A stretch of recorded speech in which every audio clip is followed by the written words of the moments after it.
It's our great pleasure to have you all here for the inaugural lecture of the Guild Institute for Christian Family Studies. In a moment, our president, Dr. Sloan, will come to tell us more about the Guild Institute.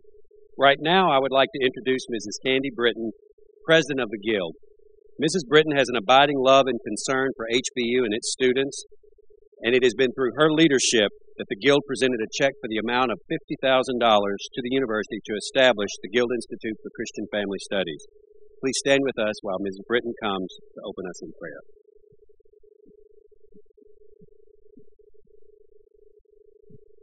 Will you bow with me, please? Our dear Heavenly Father, there is so much on our hearts for which we have to be thankful this evening. You have given us the gift of life itself. You have given us your word. You have given us your unconditional love, your very presence. And in this week especially, we remember that you have given us forgiveness. Would you please help each one of us to prepare our hearts to celebrate that resurrection morning, that we can say with assurance that he is risen indeed. Father, tonight we are very excited about what you have provided for us in this wonderful evening. And first of all, I want to thank you for Dr. Sloan, and I pray that you will continue to guide him and to give him wisdom as he leads this university. And we also lift up Dr. Morse. As she comes, will you please just give her the words that will touch our hearts. Let her share her wisdom and her insight with us, that we may have ears to hear. And Father, we thank you for your abiding with us this evening, and we look forward to what you will do. And I pray all of these things in Jesus' name. Amen. Thank you. It's my honor now to introduce to you someone who needs no introduction, our president, Dr. Sloan, who will tell us a little bit more about the Institute. After he speaks, our associate provost, Dr. Hunter Baker, will introduce our keynote speaker for this inaugural event. Dr. Sloan. Thank you to our Provost, Paul Bonicelli, for beginning our evening tonight. Thank you so much for being here. We're really glad that you are here. Candy Britton, thank you so much for not only leading in prayer, but particularly for your leadership of the Guild. This has been a wonderful year for the Guild. The Guild is an organization that, since almost from the very beginning of the history of beginning of HBU, has supported the university in various ways. In recent years, the Guild has done a magnificent job of raising money for scholarships, particularly scholarships that have touched the lives of teachers. This particular initiative has come about through the support of many Guild members, the leadership of the Guild, but I particularly want to say thank you to Candy Britton for her leadership in this regard.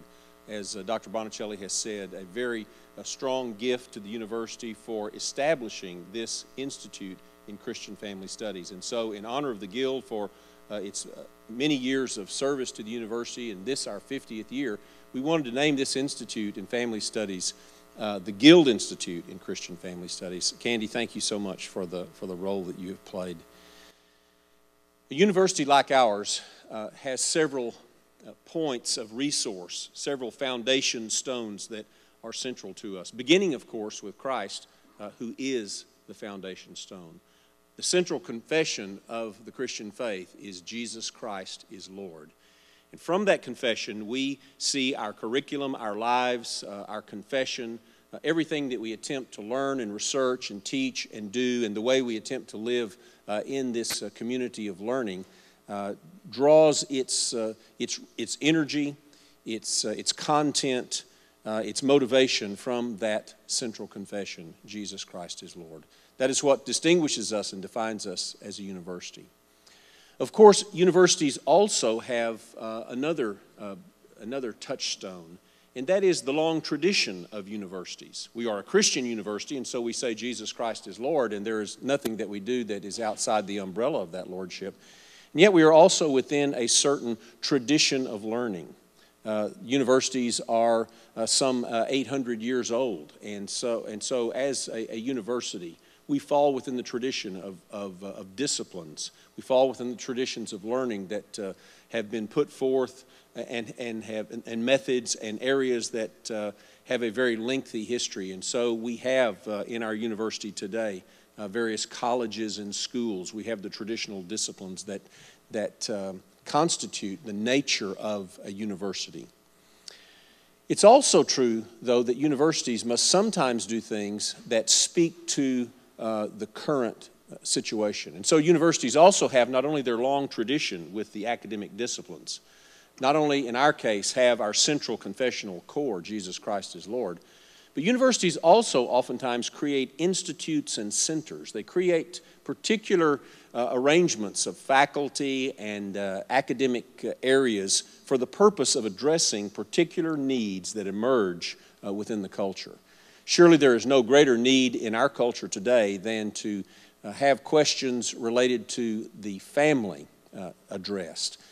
We think it's vital that the nature of man, the nature of woman, the nature of marriage, the relationship between parents and children, all of these roles, the structure of family, the relationship of family to the state, the relationship of family to our broader culture, the relationship of family to the world, and what it means to be a family, to have a family, and to have the kinds of characteristics in a family that cause a family to thrive and our culture to thrive. We think those are questions that are not only important for a university to address, but particularly for us as a Christian university, given our confession. There are certain things that we think only or particularly a Christian university can do. This area, this set of questions that orbits around the family is of vital, vital importance to our world today. And so because we have been commissioned by our Lord to be salt and light in the world, we want to speak to these vital questions. And again, thanks to the Guild for enabling us to establish this Guild Institute in Christian Family Studies, to do research, to do teaching, to have outreach, to have programming, to touch our students, to touch our city, our culture, and broader publics through all of the ways that institutions of higher learning reach out and touch people through writing, through public speaking, through electronic means as well, and certainly, of course, through the classroom. And so we are particularly pleased this evening to have this inaugural lecture brought to us by Dr. Jennifer Roback Morse for the Guild Institute in Christian Family Studies. You're going to be thrilled to hear from her, and it's my privilege and pleasure to introduce Dr. Hunter Baker, who will present the introduction of our guest speaker. Thank you for being here.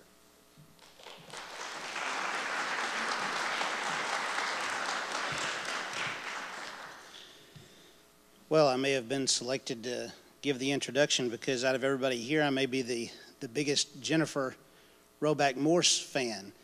I was working for a state-based think tank in Atlanta, Georgia, about 9 years ago when I became aware of a new book that was getting a lot of attention. I heard Chuck Colson talking about it on the radio. There's a book called Love and Economics by Jennifer Roback Morse.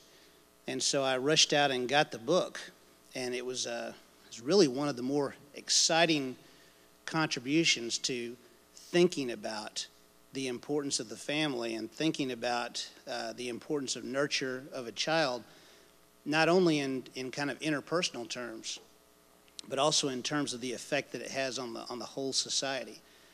So I burned through that book and have been very excited on a number of occasions during the past few years to find myself in a room listening to Jennifer Roback Morse talk. I'm happy to tell you I haven't heard the same speech twice yet. She keeps it fresh and is always very, as I said in convo, blunt and personable.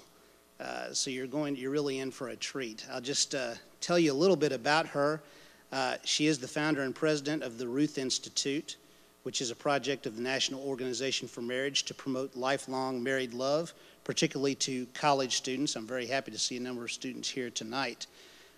She is also Senior Research Fellow in Economics at the Acton Institute for the Study in Religion and Liberty. She is the author of Smart Sex, Finding Lifelong Love in a Hookup World, and Love and Economics, Why the Laissez-Faire Family Doesn't Work, recently reissued in paperback as Love and Economics, It Takes a Family to Raise a Village. Dr. Morse served as research fellow for Stanford University's Hoover Institution from 1997 to 2005. She received her PhD in economics from the University of Rochester in 1980 and spent a postdoctoral year at the University of Chicago during 1979 to 80. She taught economics at Yale University and George Mason University for nearly 15 years. I just want to add there's a wonderful personal note. One of the great hooks in Love and Economics, which I really encourage you to get that book. It's a great book, highly readable, not kind of an academic treatise. She talks about her experience of adopting a child from Eastern Europe after the fall of Berlin Wall, and her story there is highly affecting. I suspect you'll get more of the same kind of economic thought merged with deep insights about human nature. And with that, I'd like to welcome Dr. Jennifer Roback Morse.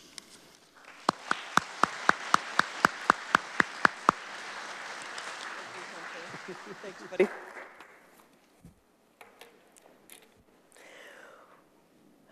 Well, thank you all for coming. It's really a pleasure to be here tonight at the Houston Baptist University. As Hunter mentioned, I am the founder and president of the Ruth Institute, and I want to just mention that there are a few items of interest about the Ruth Institute out on the back table. One of them is this goldenrod colored sign-up sheet, which you can sign if you'd like to receive the Ruth Institute weekly newsletter. That newsletter, I would say, if you read it every week for a year, by the end of the year, you will be very well informed about the whole spectrum of marriage and life issues. And the marriage issue really is a very broad issue, as you're going to see tonight. There are many things that are affected by what we think about marriage and how we handle marriage. So I would encourage you to do that. Then we have little brochures about the Ruth Institute. And then I also have this little white card out there that says on it, students can promote marriage. And it's a whole list of things that students can do to promote marriage. And some of them involve things like Twitter and Facebook and stuff like that. So adults are not allowed to pick them up. And students know what we're talking about in that. Now, I'm hearing a little buzz here. Are we okay? Am I double mic'd here? Does this sound okay? Okay, great. My topic tonight is what happened to the marriage culture in the West, and what can the Christian University do about it? That's the assigned topic for tonight. And I want to get into my topic, but by just sharing with you a little experience that happened to me in 2008. 2008, you'll remember, was an election year. I remember it very well because I was involved in the Proposition 8 campaign in California. I'm from San Diego, and I was a campaign spokesman in favor of Proposition 8, which you may have heard of. In case you don't know, Proposition 8 won. Natural marriage, traditional marriage won the vote in there, in spite of all this carrying on that you may have heard about it. The voters did vote to preserve the traditional definition of marriage. But anyhow, we didn't know how it was going to turn out. And during the campaign period, there was a time that I was at an event at Skyline Church, which is one of the big evangelical megachurches in Southern California. And Hunter didn't mention this, but I'm a Roman Catholic, and I was invited to this event as one of the speakers to talk about various aspects of Prop 8. And on this particular occasion, when the thing was, when we were pretty much all done, people said, okay, now we're going to pray. And it was a room probably twice this size, and it was packed, completely filled with people. So let's all pray together. And so everybody stands up, and they raise up their hands, and I'm thinking to myself, this is great. We're going to say the Lord's Prayer together, because we all know the Lord's Prayer. And so I'm there waiting to start the Lord's Prayer, and no, that's not what happened. I hear people talking, I hear people praying, I hear people kind of shouting, I hear people screaming. Nobody fell down on the ground that I can remember. But anyway, there was just a lot going on there, and I'm still standing here. Our Father, Hail Mary, and I'm thinking to myself, gosh, I feel a little out of place. And then I'm thinking, well, no, actually, I'm in the right place, because all of these people obviously love the Lord. And all of these people are sound on the marriage question. And it's the marriage question that has brought us together. And we feel in San Diego, particularly, that the Holy Spirit is doing a mighty work. That this marriage issue which is the wider culture thinks is so divisive, this marriage issue is turning out to be a great unifying issue because it's bringing together all of the believers from all of the traditional Orthodox faiths to work together on this issue of such great concern. So not only was I at one of these big megachurches, I was at other events where there were people from all across the religious spectrum. My favorite time was when I was at an Orthodox synagogue up in Beverly Hills, an Orthodox Jewish synagogue. There were a few Orthodox Jewish rabbis there. Mostly the place was packed with Mormons. And that was quite an experience, you know, to be in a synagogue with a lot of Mormons, you know. There were other Catholics and there were evangelicals and so on, but, you know, it was just symptomatic of the fact that something quite remarkable is going on. And the Bishop of San Diego, the auxiliary Bishop of San Diego at that time, Salvatore Corleone, worked very closely with the Baptist preachers, worked very closely with the African-American preachers, with the megachurch leaders, and so on. It was really quite a marvelous thing. So we feel that the Holy Spirit is at work in San Diego, and I trust he is at work in Houston as well. We just don't know quite what he has in mind yet, and we're all here to find that out. So the topics that I want to cover tonight, I have 3 things I want to cover in our time together, and there will be time for questions and answers. So if I say something that bothers you and you want to ask more about it, just make a note of it, and we should have time to cover it. But the 3 things that I want to cover are these. First of all, what is the social purpose of marriage? That is, what is the social, or you might say natural purpose of marriage? Okay, so what I just did here, like this, that's going to be the only supernatural thing you're going to hear from me tonight. Okay, everything else is going to be in the natural realm. We're going to make all of our argumentation within the natural realm here. So what's the natural social purpose of marriage? Number 2, how did we get into this situation? Well, how did we get into the mess that we're in today? And number 3, what can a distinctively Christian university do to help restore a culture of marriage? Or perhaps better, what can a Christian university do to create a Christian culture of marriage in the first place? Because I'm not clear that there's anything to restore. The issue is, what is it that we ought to be? We're not going backwards. We want to go forward to be what we should have been always from the beginning.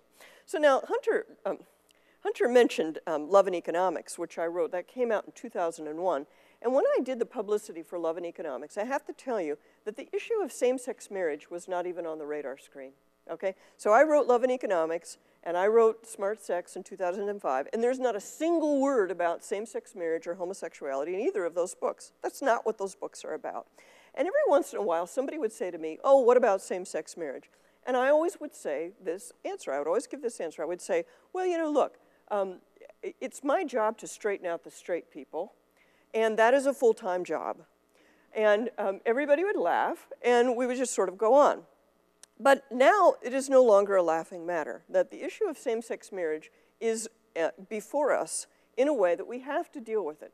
And so even though much of what I'm going to say tonight is not really about same-sex marriage, we'll always be kind of looking over our shoulder at that issue to see how it affects how we might address it and how we would talk about it. So first of all, let's talk about what is the natural social purpose of marriage. Why do societies have marriage? Why is it that in every known society we have something like marriage of a man and a woman? Now, it's true we sometimes have polygamy, okay? And it's true that we have a lot of different rules about who can get married and when. We have a lot of different rules about whether you can get divorced and if so, how, and so on. There's a lot of variation. But the basic structure of man-woman marriage exists in every known society. Why is that? Well, the social purpose of marriage is to attach mothers and fathers to their children and to one another. That's the basic social, practical purpose of marriage, is to attach mothers and fathers to their children and to one another. And most particularly, to attach fathers to their children. Because when a child is born, there's always a mother somewhere nearby. You know, this is just how it works. So the basic mother-child attachment is kind of already there. And the issue is, the father can be off at war, the father can be dead, the father can be messing around, the father can be in the waiting room pacing back and forth nervously. The father can be anywhere. And so the basic social problem is really to attach the father to the child and to the mother. Now, this purpose of marriage I would argue, is an essential purpose of marriage in this way. If it weren't for this purpose, if it weren't for the need to attach children to their parents, you wouldn't need marriage. You wouldn't need an institution like marriage if it were not for this need to solve this particular problem. So if you don't believe that, think about this. Suppose we were born as adults, right? Oh, we just hatched out of an egg and we walked around, we were all set to go, you know? You wouldn't really need adults attached to children in that kind of situation. Suppose we were born not through sexual reproduction, didn't take one man, one woman. Why would you need marriage if that's the kind of species that we were, okay? So without the social purpose, without this particular social purpose, I don't think anybody would have ever thought of marriage, you know, much less to have it be this really truly universal social institution. Now, this point right here, this issue of what is the principal and really essential social purpose of marriage, right away shows us that there's something different about an opposite-sex couple from a same-sex couple. Because a same-sex couple simply cannot have a child by themselves. They cannot have a child by themselves. They need to have somebody give them a child, or at the very least, donate a gamete for them, either donate a sperm or donate an egg. But the couple itself cannot have a child without involving some kind of third party, whether it be the egg or the sperm.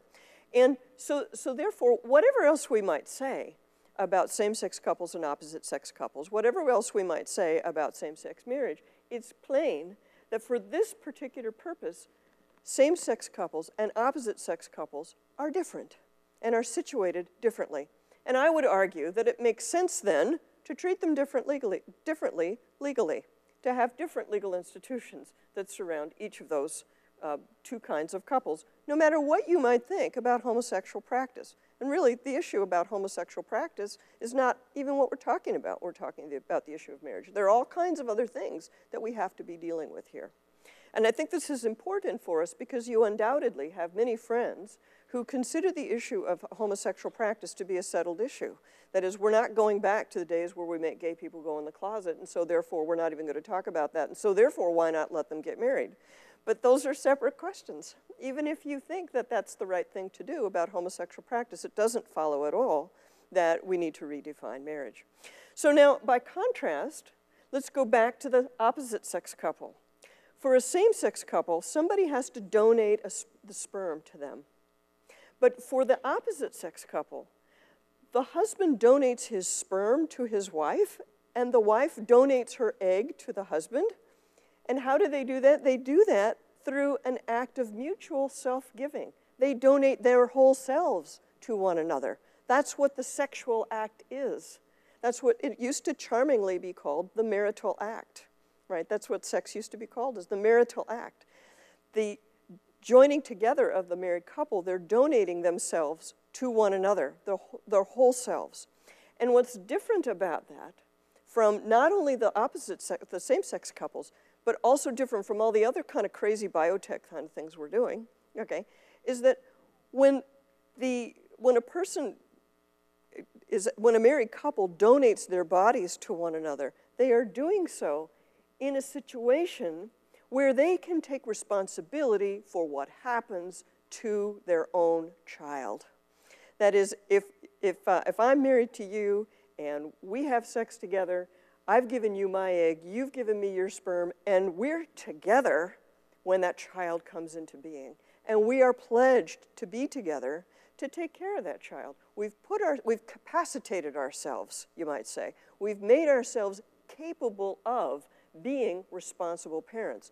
Whereas, if a man makes a donation to a sperm bank, he never sees that child again. He's in no position whatsoever to take responsibility for his own child. In fact, the whole premise of the thing is that he doesn't have to be responsible for what happens to the child. That's the whole point of anonymous sperm donation, isn't it? Is that you put it in the bank and you go away, and that's the end of it. And so that is what it is that about marriage, about opposite sex, man-woman marriage, that is unique and that is worth underlining and paying attention to. So the key about that, though, is that this is the only situation, really, which is justice to the child. And so let's back up here and look at this whole thing from the child's point of view and say, look at, the child has a right to a relationship with both of their parents. Now, we know that that right isn't always kept. We know there's situations where divorce happens or somebody dies or all kinds of things can happen. But what we're trying to do here with marriage is we're trying to create a situation where you are increasing the probability that the child has justice done for him, that the child is entitled to something. The child is entitled to know his genetic heritage, to know both of his parents. He's entitled to love and care of both of his parents. And if you want to see something really kind of sad and a little bit creepy, I would encourage you to take a look at the websites that are now being kept by children who were conceived through donor insemination, okay? Because there were people, this has been going on now for quite a while, right, donor insemination, and there are now people who are adults who were brought into being through donor insemination. And there are a number of websites now where people are talking about what this is like for them, what this experience is like for them. One of these websites is called Tangled Web, as in what a tangled web we weave when we first practice to deceive. And one of the things they talk about is how strange it was to discover, sometimes quite late, that their father wasn't their father, that there had been an anonymous sperm donation inside the marriage, and that the man who raised them was in fact not their genetic parent. Or to find that their mother never had any relationship with the father, and that it was planned from the very beginning that there would never be a father in the situation. These young people are, they're sometimes confused, they're sometimes angry, they're sometimes distraught. How do I say it? They're kind of disturbed. It's like it's unsettling to them to not know who they are. And so before you make up your mind on any of these matters, I would really encourage you to go look at Tangled Web and another website called Donor Conceived Persons, and just look at what these people have to say as adults who have grown up in this type of situation. Now, sometimes people will say that, my definition can't be right. It can't be true that the purpose of marriage has to do with children, because not all marriages have children. And I would reply, well, yes, that's perfectly true. Not all marriages have children. However, every child has parents. Every child has parents, two parents, exactly two parents. And every child is entitled to a relationship with those parents. How is it that we as a society or as adults decide that some are entitled to a relationship with their parents and some aren't? Some don't get to have fathers. What are we trying to say here? That argument that not all marriages have children is standing the thing on its head and looking at it from the adult's point of view rather than looking at it from the child's point of view. And that's what I would encourage us to do, is to look at these things, at least in part, from the child's point of view. So this is the problem that marriage attempts to solve, is to attach mothers and fathers to their children and to one another. And by the way, when we say this is an entitlement or something that children have a right to, notice that this is not the kind of entitlement where you can wait around for somebody to violate your rights.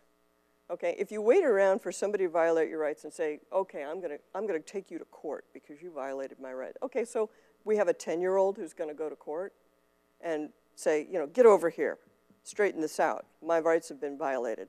It doesn't work like that. Now, believe it or not, a few weeks ago, I made this point at a debate at Columbia Law School, and my law school opponent argued with me about that and said, children go to court all the time. Well, actually, they go to court because an adult brings them to court. An adult helps them go to court. That's how that works. But in any case, marriage is something that is set up as an institutional structure to protect the rights of children proactively, so you don't have to wait for their rights to be violated before you do something about it. You see what I mean? It's set up structurally to be the best possible case of increasing the odds that this is going to work for them. And we know that there are going to be problems, and you're not going to solve all problems, and there are going to be situations that are exceptions, and so on and so forth. But you don't expect an institution to solve every problem. That's dreaming, to think that you're going to solve every problem in advance. So if this isn't the problem, if this isn't the purpose of marriage, if attaching mothers and fathers to children and to one another, if that's not the purpose of marriage, well, then what is the purpose of marriage? And this is the question you have to ask yourself. And you can get a hint about this by looking at what some of the courts have said that have agreed with same-sex marriage. So if you look at the court in Iowa, in the case called Varnum versus Bryan, the court basically said we must have same-sex marriage. It's against the Constitution of Iowa to have a gendered requirement. We must have same-sex marriage. They started saying, well, what is the purpose of marriage? Well, they listed a whole bunch of things that are really kind of, well, that don't have to do with children, right? Children couldn't be on the list, right? So they said things like, well, marriage allows people to pool resources. Marriage allows people to have some structure for their relationship. Marriage gives affirmation for your relationship. And you look at that and you think, well, why do you need marriage for any of those things? You can pool resources without marriage. People have all kinds of means of pooling resources, right? We pool resources to have a university or to have a boat club or to have a homeowners association. People pool resources all over the place. It's obviously not the unique purpose of marriage. There are other ways to solve that kind of problem. And so what has happened is that the purpose of marriage is being very subtly redefined so that the purpose of attaching mothers and fathers to children and to one another is being set aside, or at the very least, downgraded. And this is why I believe that it's not possible, really, to have what is called marriage equality. That it's not possible to have one set of institutions that treats same-sex couples and opposite-sex couples equally. That's simply not possible. And that if you try to do that, what you'll end up with is an institution that isn't really marriage anymore, something that's a thin shadow of what was once marriage. And so, in effect, I think that what we're doing is we're redefining marriage. And I think this is the proper way to see this issue of same-sex marriage, is that it's not really making marriage equal, it's not really expanding marriage. What it's doing is redefining marriage and making it into something that it has never been. And so before I leave this particular part of our topic of what is the social purpose of marriage, I want to just point out 4 things that I believe are really crucial things that are being undermined by this proposed redefinition of marriage. There are 4 core principles that I think are undermined by the redefinition of marriage. First of all, the first one I've already alluded to. The first principle is that I think our society believes that children are ordinarily entitled to a relationship with both parents. And I've already talked about that and explained that. It's a principle that children are ordinarily entitled to a relationship with both parents. Quite obviously, same-sex marriage is going to be undermining that. The second core principle is that biology is the basic way we determine parentage. Biology is the basic way we decide who's a parent. You're related by blood. That the mother and the father is a biological reality.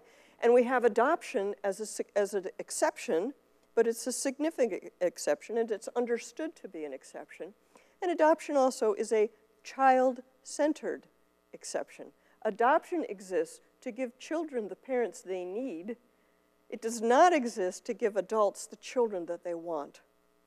Adoption is a child-centered exception to the general rule that biology is how we determine parentage. The third principle that is undermined by redefining marriage is that the state, right now, the state simply recognizes parentage, but it doesn't assign parentage. That is, when a baby is born in the hospital, I don't know how it works in Texas, but when my little girl was born, a nice lady comes through the hospital with a form and you just fill it out. In other words, you present yourself to the state and the state just writes down what happened. But there's a natural reality there, which is the mother and the father, the biological reality of the child's parent. The state just records it and keeps track of it. Well, now what we will have, and what is happening around us through the legal system, is that courts are deciding who counts as a parent. They are deciding who counts as a parent, which is a very significant change. And the way you can see that is in cases where a lesbian couple has broken up and there's a dispute over the custody of the child. And the dispute is not simply about custody, the dispute is about who counts as the parent, so who has the standing to sue for custody in the first place. That's the way these cases are structured. There's a very famous case going on you may have heard about. It's a case where there's a dispute between the state of Virginia and the state of Vermont, and the biological mother has now basically gone into hiding because the court in Vermont has ordered her to turn her child over to her former lesbian partner. Ordering her, a woman who is a perfectly fit mother, there's no allegation that she's an unfit mother or that that she's abusive or anything like that. She is being ordered by the court to turn her child over to her former lesbian lover, who is now counting as the parent, person who has no biological relationship to the child, a person who has no adoptive relationship to the child, simply on the basis of a domestic partnership that they had in the state of Vermont. So the state is determining parentage, not simply recording it. And I think that this is a very substantial expansion in the power of the state that people are not paying attention to. This is a role that the state has never had in our society, or any society that I can think of, that they would sit down and say, well, you hung around long enough, you changed enough diapers and wiped enough noses, you count as the parent, even though you don't have the legal relationship of adoption and you don't have the biological relationship that's known as parenthood. So that's the third principle, the principle that the state recognizes parentage but does not assign it. And the fourth and final principle is that I think most of us believe that mothers and fathers are not perfectly interchangeable. That is, that mom and dad are different. And it is not, and same-sex marriage requires us to believe that mothers and fathers are perfectly interchangeable, that there's no loss or no harm to having two of one sex, that there's nothing lost by doing that. And I think that's a very significant thing that is happening to us. And I must say, I believe that the long-term implication of that will not be to affect men and women equally. To say moms and dads are interchangeable, I think is not going to be something that will just be completely symmetric between men and women. I think what will happen is that if same-sex marriage becomes enacted and widely accepted, it will further push men out of the family. This will add to the marginalization of men from the family. And there are a number of reasons why I believe that is logically what we ought to expect, because the father's connection is the more tenuous in the first place, but also because there are already so many trends in place in our society that are tending to push men away and push men out of the family. And there's some evidence about that. You know, well, I'll just tell you, in Canada, when they instituted same-sex marriage, they redesigned the birth certificates. And on the birth certificate, where it says the child's information, it says the mother's information, and down at the bottom, instead of saying father's information, what you have is a checkoff box. There's a checkoff box where you can check off father or co-parent. So fatherhood is being reduced to a checkoff box. Okay, that's what's happening in Canada. So I'd like to wrap up this little part of the talk by just simply saying that even if you don't share my view about all of these four principles, I think that there is something important at stake here. I hope that everyone who's here tonight and everyone who might be listening to this on the internet later, I hope you can agree that these are significant issues. Even if you don't agree that this is what will happen, even if you don't agree that it's as bad as I think it's going to be, I hope you can agree that these are significant questions that deserve to be thoroughly vetted and deserve to be talked about in a civil fashion, and that people who raise these questions and who raise these issues are not doing it because they're trying to be mean or because they're bigots.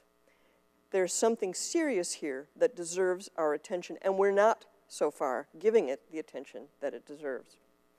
So now my second question that I want to address is, how did we get into this situation where we don't know what marriage is and where we think we can and should redefine it, and where this is an open question?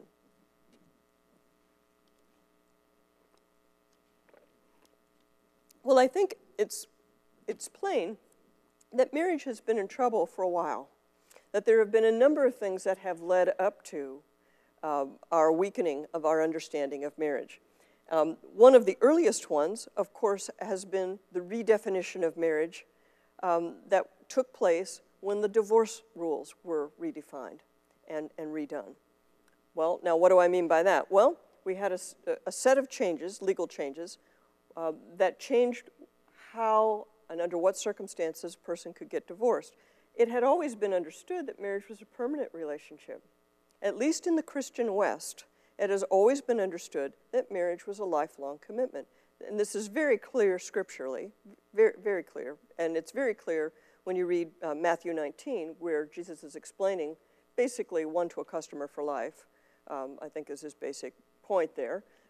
That's, you know, Catholics don't memorize the Bible, so I don't know the exact quote, but you know what I'm talking about there, you know, where he told them, no, you're not allowed to get divorced, not for any reason. Well, you can tell that that was an innovation, right, because the apostles were freaked out, right? I mean, they were like, oh, this is too hard, we can't do this, you know. They were like taking him aside and saying, surely you jest, you know.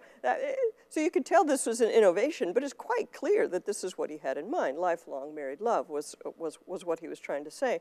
And so when the various states in the United States basically said, you can get divorced for any reason or no reason, you don't need to show cause for divorce, they're basically removing that feature of permanence about marriage.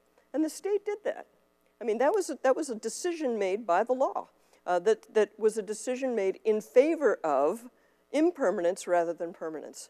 In other words, the law now is on the side of the party that wants a divorce, not on the side of the party that wants to stay married. And that's true, as far as I know, in every state of the Union, and is also true in Canada. It's also the case that the state can, and in some states does, the state can create incentives for divorce by the way they have set up custody laws and property settlement. So the incentive to divorce encompasses not only the rules that govern divorce, you know, when you're allowed to do it, but also how you're going to divide the pie when it's over. You can set it up so that somebody has an incentive to walk off with the family assets, which often is the kids, and sometimes the house, and sometimes the one party's earnings, and so on and so forth. You know, I don't have to, this is economics, and I don't have to go into too much economics, but you can figure it out for yourself that you could set it up so that people have an incentive to initiate divorce. And I'm telling you that in many jurisdictions that is exactly the situation. So the state is intervening on the side of impermanence in marriage rather than permanence.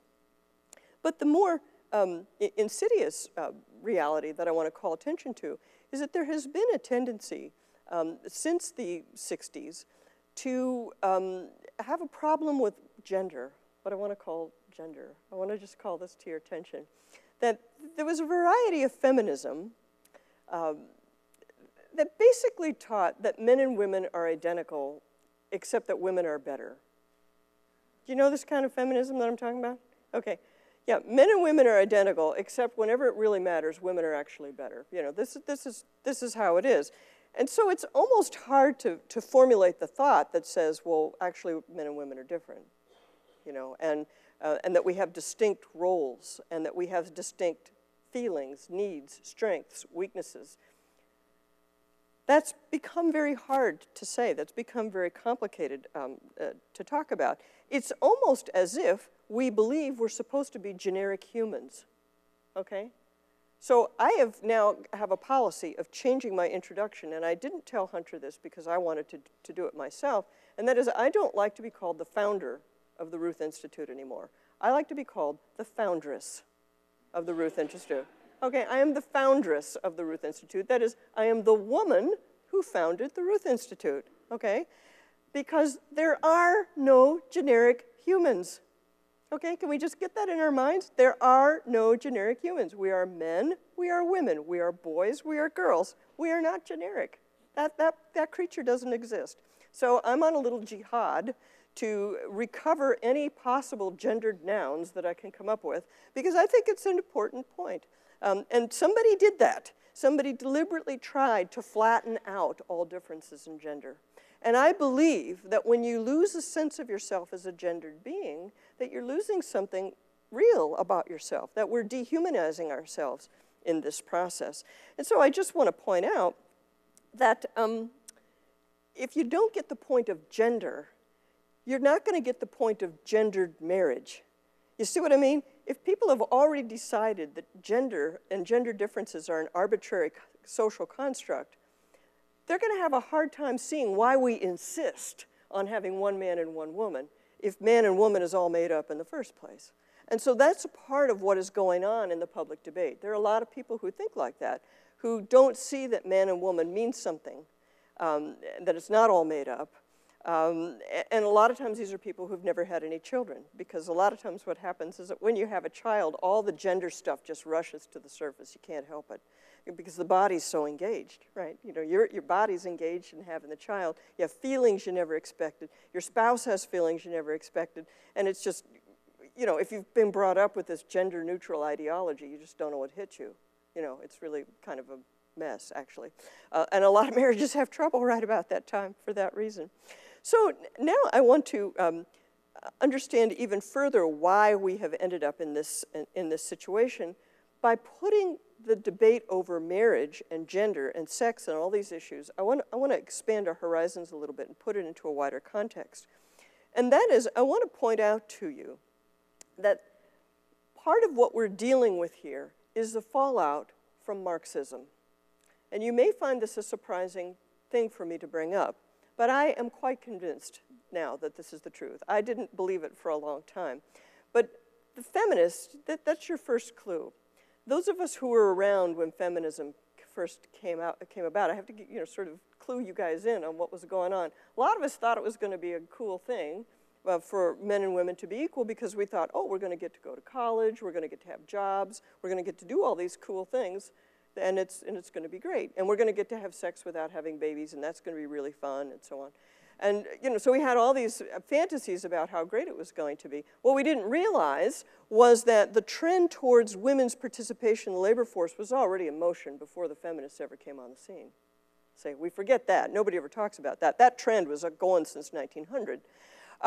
But what happened, in my considered judgment, is that the women who called themselves feminists were, in fact, Marxists, who grabbed that trend that was already in place and rode that hobby horse in a direction that they wanted it to go.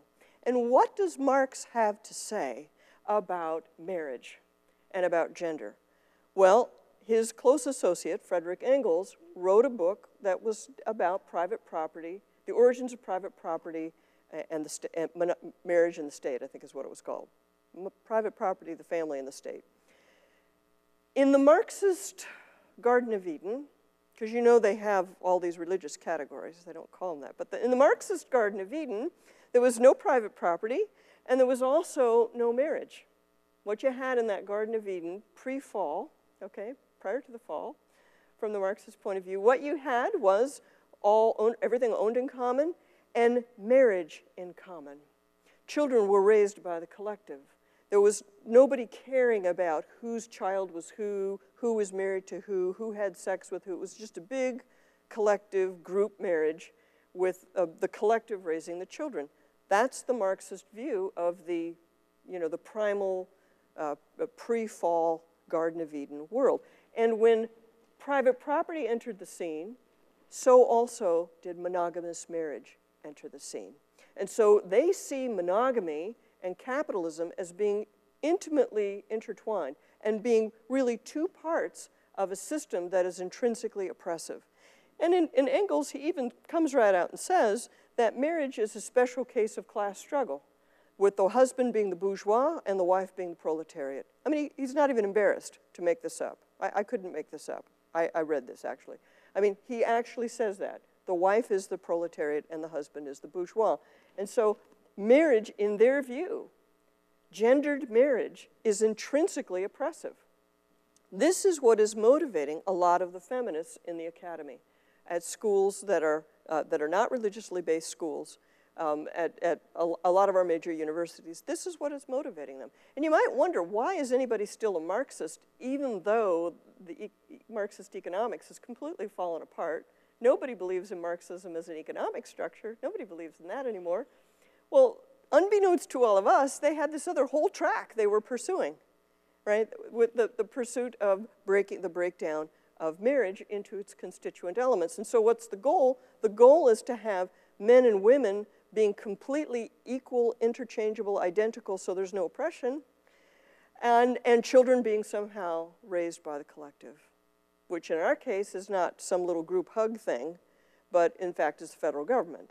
You know, that's what it comes out to. So if you put that into your thinking cap and start looking back on some of the policies that have been promoted, you will see it fits pretty closely with what has been promoted from the left-wing style of feminism. So now, where did this come from? Why do people go for this kind of stuff? And in order to help you see what that's about, I want to go back even further than Marxism and ask, what is the appeal of this type of utopian ideology? Because after all, that's really what it is a kind of utopian ideology. If only we could get the men out of the family, everything would be okay. If only we could wipe out private property, everything would be okay. This type of thinking. If only we could wipe out the Jews, everything would be okay. If only we could get rid of the capitalists. Do you see a trend here? Okay. The ideologies of the 20th century have this kind of structure. If we could just solve this one problem, everything would be fine. And I'd like to refer you to an analysis by a German philosopher named Erich Vogelin, who wrote about this. And his analysis is that what these ideologies of the 20th century have in common is that they are all Gnostic heresies. They're all variations of Gnosticism, and Gnosticism with a G. Okay, G-N-O, whatever comes next. Gnosticism, for the Greek word meaning to know or knowledge. What is Gnosticism? Well, according to Vogelin's analysis, they believe that the world is really, really bad. The world is really, really a mess. And we, the chosen few, have the secret knowledge that will allow us to solve all the problems. We, the chosen few. If only we had enough power to implement it. And all the rest of you guys who don't know what's going on, you need to step aside so we can straighten this out and take care of this. So when you see that this is what is going on, you start thinking to yourself, now wait a second. So Vogelin argues that all of the ideologies of the 20th century have this kind of structure, this kind of Gnostic structure, which says the world is intrinsically bad and the human race is even worse. And so what we, the chosen few, have to do is get it all straightened out. Now, Christianity has a different story to tell about this. Those of you who have had some patristics or other kinds of Bible history might recognize that Gnosticism is one of the oldest heresies that Christianity has dealt with. It's the most persistent. It's been around in some form or another since the very beginning. Christianity has a different view of this, every one of these points. Christianity teaches that the world is good. The world was created by God, and it was good. And after he created the human race, he said it was very good. But we're fallen. Sin entered the world through the actions of man, through the disobedience of man. But the world remains good, intrinsically a good thing. And Christianity also teaches that we cannot save ourselves. There is no ideology that is going to save ourselves. We can't save ourselves. So I realize that probably in this room we represent a lot of different faith traditions. We're probably all over the map on questions of grace and free will and all of that kind of stuff, and baptism, and for baptism you guys dunk, don't you? Right. You save people by baptism. And Catholics, we just go, just sprinkle a little water over the head, So we have a little difference about it, but we all agree that it's God who does the saving. We have our little participation that we do because he told us to, right? But in fact, God does the saving. We can't save ourselves. We can't save ourselves. And so we know that utopianism is not possible. All of these utopian ideologies are closed off to the truly well-formed Christian mind. We know that no matter how we struggle for virtue and no matter how virtuous we become, we're still sinful, fallen people. We know that we have to do our best to create good structures in society and to help the poor and all of that. We know we're supposed to do that, but we also know no matter how well we do, there's still going to be problems. We know that. Christianity inoculates us against utopian thinking.